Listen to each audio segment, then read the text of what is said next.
Wembley সবুজ গালিচায় আজ যে গল্প লেখা হলো সেটি চিরকাল স্মরণীয় হয়ে থাকবে ইংলিশ প্রিমিয়ার লিগের দল ক্রিস্টাল প্যালেস সমর্থকদের জন্য।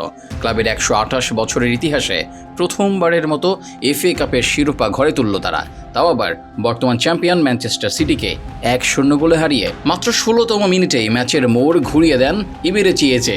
দুর্দান্ত এক ফিনিশিংয়ে বল জালে পাঠিয়ে প্যালেসকে এনে দেন লিড, যা ধরে রেখেই ইতিহাস গড়ে দলটি। এজের এই গোলই হয়ে থাকলো ম্যাচের একমাত্র এবং সবচেয়ে গুরুত্বপূর্ণ মুহূর্ত। তবে গোলদাতা এজের পাশাপাশি ম্যাচের প্রকৃত নায়ক হয়ে উঠেছেন গোলরক্ষক ডিন হেন্ডারসন। পুরো ম্যাচে 6টি দুর্দান্ত সেভ করেন তিনি, যার মধ্যে সবচেয়ে আলোচিত সেই 36তম মিনিটের পেনাল্টি সেভ। মারমুশের শট ঠেকিয়ে দলকে নিশ্চিত বিপদ থেকে বাঁচান হেন্ডারসন। এটা ছিল তার ক্যারিয়ারের 22টি পেনাল্টির মুখোমুখি হওয়ার মধ্যে 9ম সেভ, আর সম্ভবত সবচেয়ে তাৎপর্যপূর্ণ। হেন্ডারসন এরপর জেরেমি ডোকুর শটেও আঙুলের ছোঁয়ায় বল গোললাইন ছোঁয়া থেকে বাঁচান। তার এই ম্যান অব দ্য ম্যাচ পারফরমেন্সেই টিকে ছিল প্যালেসের ক্লিনশিট। তবে বিতর্কও ছিল প্রথমার্ধে একটি লং বলের মুখোমুখি হয়ে বক্সের বাইরে হাত দিয়ে বল ঠেকান হেন্ডারসন। অনেকেই যেমন ওয়েন রুনি মনে করেছেন এতে তার লাল কার্ড পাওয়া উচিত ছিল, কিন্তু রেফারির মতে তিনি সম্ভাব্য নয়, বরং পরিষ্কার গোলের সুযোগ ঠেকাননি, ফলে রক্ষা পান।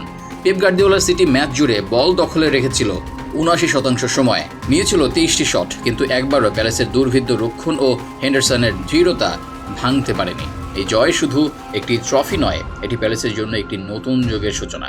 প্রথম বড় শিরোপা ঘরে তোলার পাশাপাশি নিশ্চিত হচ্ছে আগামী মৌসুমে ইউরোপা লিগে খেলার সুযোগ। অলিভার গ্লাসনারের অধীনে এক ঐতিহাসিক দিন কাটালেন ইগলরা।